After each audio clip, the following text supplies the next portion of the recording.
Néstor Tato Contiza nació en Ingeniero Jacobacci, Río Negro, a mediados de la década del 50. Periodista, escritor, docente, cuentista y poeta inédito por voluntad propia. Publicó 5 libros: La dictadura del sí mismo, La caída de los medios, El juego del ahorcado, Macanas puras y Salven a Clark Kent. En su mayoría son ensayos referidos al periodismo y los medios, tanto del ámbito académico como de divulgación. Los mismos fueron utilizados como material de consulta y citados reiteradamente en el tratamiento de la Ley Federal de Servicios de Comunicación Audiovisual, sancionada y promulgada el 10 de octubre de 2009. Vivió casi 20 años en Bariloche y regresó a Buenos Aires en 2003 porque, según sus palabras, volvía a la Argentina. En televisión protagonizó el periodístico A Latina, un ciclo emitido por Telesur y Encuentro, donde compuso una original mirada sobre el destino de la región. Actualmente hace radio por las mañanas y sigue escribiendo ferozmente. Tato Contiza, como dice el Vichy Borghi, un jugador polifuncional, escritor, periodista. Hay una frase tuya que me encanta: los militantes de la comunicación y los intelectuales del pueblo no tenemos trayectoria, solamente obra. No hay muchos militantes del campo, no del pueblo, sino en todo caso el campo de la propiedad horizontal, que se han desentendido de la obra para sumar trayectoria. Supongo que lo debe haber, pero digamos, cuando dije eso, lo que dije es que nosotros en realidad estamos metidos en una historia y poco importa cuál es nuestra historia personal, digamos. Y quienes actúen de la otra manera, buscando esa rara inversa, que además en muchos casos es traición, bueno, sufrirán el juicio de la historia. Podrán tener una historia personal muy interesante, pero la historia en realidad no lo va a recordar nunca. Ahora es notable porque sin renunciar en absoluto, porque no renuncian a nada, ¿no? Sin renunciar en absoluto a los oropeles, al falso oro de la academia, al mismo tiempo se reivindican como militantes del campo popular. Es una cosa que me resulta un poco difícil de entender, ¿no? O te lo preguntaría así: ¿qué significaría ser un militante del campo popular? La primera cosa que me surge es ser absolutamente consciente de que uno pertenece a una cosa colectiva, de que hay algo más trascendente inclusive que lo de uno. Uno está hecho. En el caso concreto de lo que podríamos llamar la intelectualidad argentina, del campo nacional y popular, a todos los intelectuales les pasa lo mismo, ¿sí? Empiezan a funcionar y a tener valor lo que hacen a partir de cierta edad, que es más o menos la mía. Con esto te quiero decir que recién estoy empezando. Estamos empezando. Y entonces es tiempo, justamente por el temperamento que te da la edad, de comprender que vos estás metido en una historia y que lo tuyo importa muy poco en tanto y en cuanto se despegue. ¿Y es una singularidad argentina? Me parece que no, pero digamos, como esto yo lo vivencio, ya no es un asunto de carácter estrictamente intelectual, sino es algo que me pasa en la vida, es difícil que yo pueda comparar algo que tenga la misma intensidad para mí, digamos. Por ahí de pronto... Cuando sí lo vivencio, decís, te emocionás, te involucrás, sí, te sentís atraído, fascinado. Y además estoy metido en esta historia. Tal vez a lo mejor los jóvenes del 45, porque todo el mundo imagina que la juventud peronista, en realidad, por ejemplo, es la juventud de nuestra generación, la de los 70. Pero cuando uno mira las fotos, ahora que es jovato, de lo que pasó en el 44, en el 45, lo que ve alrededor del peronismo es gente joven.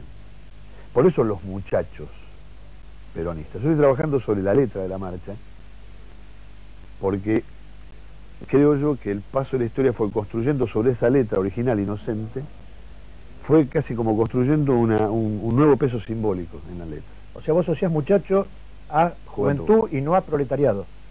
No a proletariado. Pero Perón tenía sus años. O sea, habrá tenido la genialidad de poder advertir que ahí estaba lo que crecía.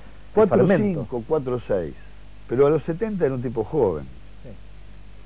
Son tipos raros. Sí. Afortunadamente, de esa fruta crecen en los árboles de Argentina, ¿no? Sí. Y siguen creciendo, ¿no? Y siguen apareciendo. Sí. Ahora, decime una cosa: ¿cuándo considerás vos como una especie de ejercicio de laboratorio, ¿no? ¿En qué contexto dirías que hay libertad de prensa? ¿Qué se tiene que dar para que vos digas hay libertad de prensa? Y se tiene que dar la funcionalidad estricta de la libertad de prensa, lo que realmente es el derecho a garantir, que es el derecho a la información. En este momento la prensa tiene un estado monopólico, oligopólico marcado, digamos, lo que es la expresión comunicacional, que está directamente vinculado con un diseño que es el diseño del discurso único, que tiene que tener un emisor único, aunque tenga muchas caras aparentes, pero en realidad la fuente emisora, el fanal de emisión es el mismo, uno o dos, y estos dos o tres asociados entre ellos. Desde ese punto de vista no hay... Ahora, ocurre que sí hay libertad de prensa, porque si esta es la prensa que hay, esta prensa se manifiesta como quiere, la hay, digamos. Lo que no hay es derecho a la información. Ha ocurrido muchas veces en la historia. El derecho de informar y ser informado. El derecho a la información es el derecho a garantir. El Estado debe garantir el derecho a la información. La libertad de prensa y la libertad de expresión inclusive le vienen por añadidura. Con lo cual, en realidad, al enviar la ley de medios, lo que hizo el Poder Ejecutivo no fue intentar una imposición política, sino cumplir con una obligación, que es la de garantizar que la gente pueda ser informada y ejercer su derecho a ser informada. Absoluto, absoluto. Fíjate, quienes compusieron formalmente esta polifonía de la ley de comunicación, de servicios de comunicación audiovisual, son tantos actores que además están muy metidos en la historia de la comunicación en la Argentina. Esta presencia casi multitudinaria de voces es lo que le da la carnadura a esta ley y ofrece esto, justamente al haber abierto estas compuertas. O sea, siempre se dijo, por ejemplo, recuerdo hace un relativamente poco tiempo, se decía, no, este canal que quiere hacer Chávez, Telesur, no hay capacidad, lo escribía, que sea Pablo Sirventa en el Diario de la Nación, ¿no? No hay capacidad productiva en la Argentina para que la Argentina tenga una presencia. Falso, altamente demostrable que esto es falso. Bueno, hay que ir al interior para darse cuenta. El problema es al revés, de no encontrar canales para expresarse. Y esos canales no se encuentran porque están obliterados por un sistema monopólico. Están siempre como eso. Ahora, ¿cómo tira para abajo las propias reglas del sistema económico por encima de la calidad expresiva? Porque en realidad los comunicadores, con alguna excepción estilística, que más presencia tienen, por ejemplo, los canales de televisión, no son los más talentosos, ni los más seductores, ni los que más te hipnotizan con su gracia o con su talento. Son individuos como cortados por el mismo cartabón, ¿no?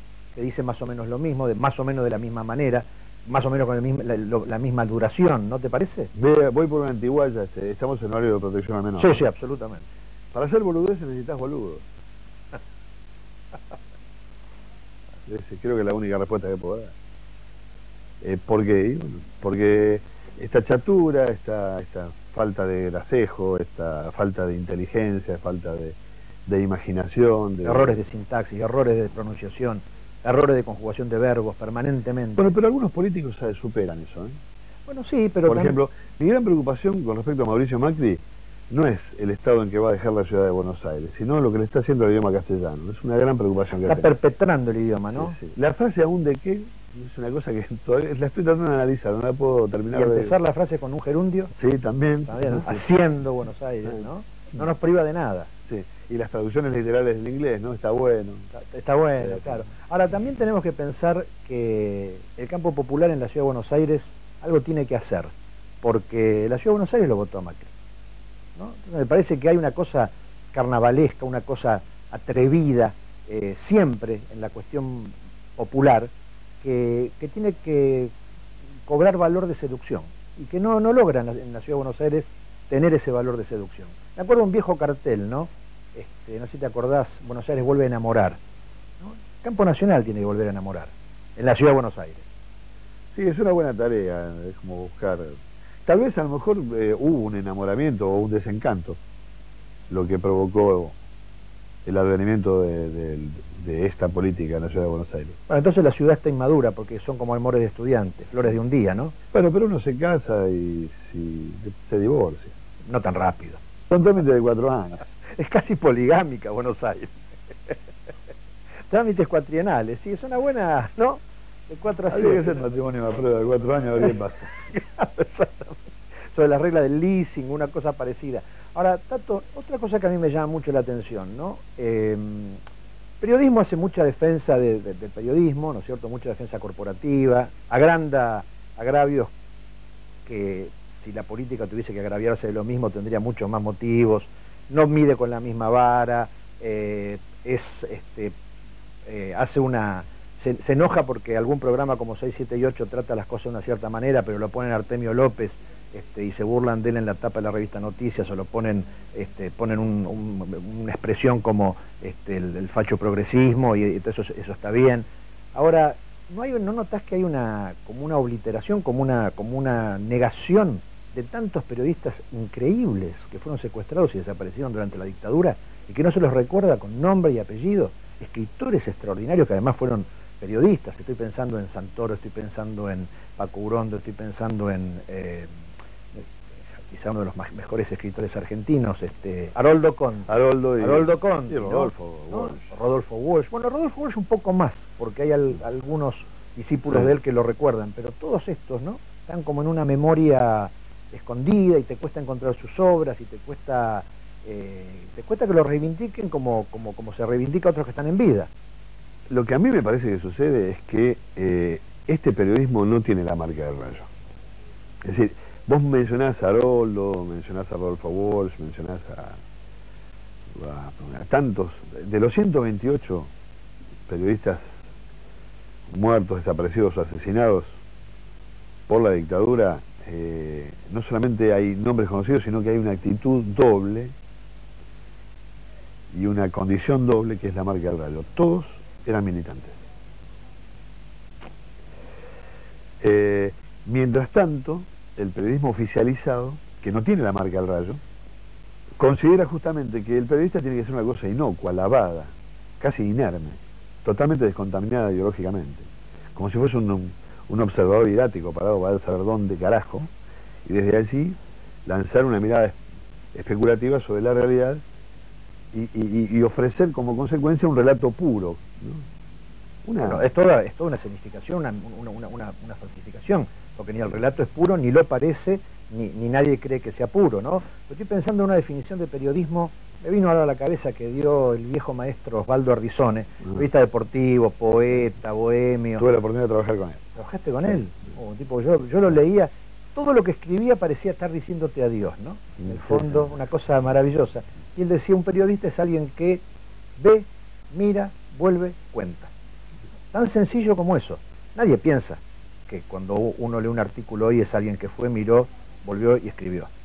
En el medio alguien le dijo que tenía que escribir determinada cosa. Bueno, al periodismo le cuesta muchísimo reconocer. El periodismo sobre todo hegemónico, ¿no? Vamos a poner los nombres. El periodismo hegemónico es una frasita que se me ocurrió hace unos cuantos años. El periodismo hegemónico no cree que su trabajo es ser transmisor de la realidad. Es como alguien que la va a buscar y la trae. Y nosotros hacemos un relato de la realidad, que tiene que ser honesto. Esa es una cosa que deberían recordar, además. Un relato honesto de la realidad. Y desde un lugar, de la misma forma que se tiene que saber cuál es la fuente de emisión de cualquier mensaje, para poder saber quién te está hablando, el periodista también debe desnudar su manera de ser. De manera, y para terminar de contestarte la pregunta, no tienen nada que ver. Se parecen mucho más a Neustadt que a Rodolfo Walsh. Se parece que Neustadt ha sido un gran periodista, pero digo, de este otro estilo. Se parece mucho más a Gelblum que a Paco Urondo. Y me extraña sobremanera, fíjate vos, cuando el otro día leía, porque esto que vos pensaste fue mi primera reacción cuando esta señora diputada, que no vamos a mencionar, comenzó con este arrebato en donde denunciaba una supuesta persecución de periodistas. ¿Pero quién es la diputada? Silvina Giudice. Ah. Mi respuesta fue en el programa de radio que condujo a la mañana, hace cada 20 minutos, una lectura de 10 o 20 de los 128 nombres. ¿Y sabés con qué tropecé? A vos te va a encantar esto. ¿Sabés la cantidad de poetas que hay entre esos periodistas? Bueno, no en vano un poeta tituló El rayo que no cesa. Y vos hablabas de la marca del rayo, ¿no? También ese rayo no cesa, me parece. Sí. Porque estás vos, que lo recordás, porque hay tantos que lo recuerdan, porque en realidad por debajo de ese río que fluye hay otro río que fluye, y otro río que fluye, ¿no? Hay muchos ríos que fluyen. Y a lo mejor esa es la libertad de prensa, ¿no es cierto? Tener noción de todos los ríos que fluyen en el río y poder tener la posibilidad, la libertad de poder escucharlos todos. Yo soy un gran escucha de radio, ¿no? A mí me encanta la radio. Y como hay como siento una cosa de descrédito en general en la comunicación, de descrédito, o sea, la radio desacredita, los medios desacreditan a quienes no piensan como los medios, o como las empresas, y al mismo tiempo uno no cree en los que expresan el pensamiento de las empresas. Entonces ando siempre buscando. Y lo que sí es que hay programas maravillosos, ¿no? Programas sueltos. Es como que te tuvieras que programar en la cabeza según la hora lo que podés escuchar. Y eso no pasaba hace 5 años atrás. No había esa posibilidad. Entonces me parece que algo bueno está pasando, ¿no? Sin duda, y esta es la preocupación.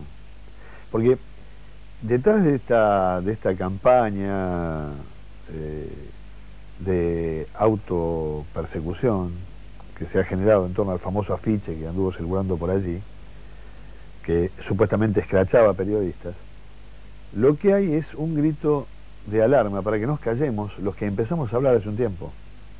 Porque antes hablaban ellos nada más. Por eso es que están hablando en nombre de la libertad de prensa y de expresión, piden una salvaguarda, van al Congreso, se muestran en un nivel institucional que no debería haber abierto la puerta para eso.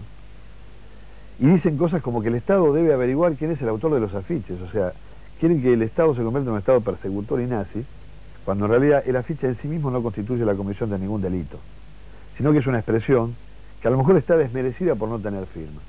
Pero es una expresión. De última, podrás decir, se equivocan. Y podré discutir el fondo, el valimento de lo que dice, olvidándome que no tiene autor. O por lo bueno, menos esto que estás diciendo es un poco el corazón del odioso de la censura. Cuando hay censura, uno no puede ver lo que quiere. Cuando no hay censura, uno puede no ver lo que no quiere. Claro. Ese es el argumento más central, ¿no? Obviamente, bueno, pero lo que se pretende detrás de esto, en nombre de la libertad de expresión, es que se silencie. Sí, claro, que no se elija. Y nosotros somos una molestia, somos un terrible dolor de cabeza. Ahora, escuchemos una cosa, Tato, ¿por qué tanto ruido alrededor de 6, 7 y 8? Porque el material del Badajo es el que hace sonar la campana. Y creo que los pibes, y los no tan pibes por Orlando, digo, de 6, 7, 8, están en una gran medida teniendo un material que hace sonar la campana. Por eso ellos, aunque ellos crean que son una cosa pequeña, en realidad están tan en entonía, tan en simpatía con el pensamiento. A nosotros nos pasó en un programa de radio, no voy a nombrar, se llama Condenados al Éxito, va por Cooperativa M740, de 9 a 11 y media de lunes a viernes, pero no lo voy a mencionar. Nos pasó que el día 29 de junio, el día posterior a las elecciones, en el pleno desánimo,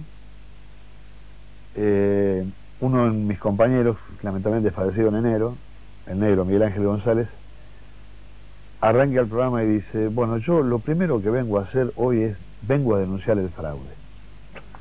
A partir de ese momento nos empezamos a reír todos los que estábamos ahí, y a partir de ese momento nos dimos cuenta que nosotros nos estábamos convirtiendo insólitamente en una caricia, en un factor de consuelo, de contención. Y ahí nos dimos cuenta que había mucha gente que realmente y efectivamente había sufrido esto que se meneaba por todos los medios como una gran derrota electoral, la había sufrido efectivamente como una gran derrota electoral.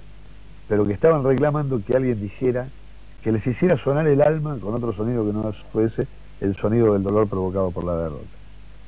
Y creo que los pibes de 6, 7, 8 lo lograron, como otros lograron una cosa parecida.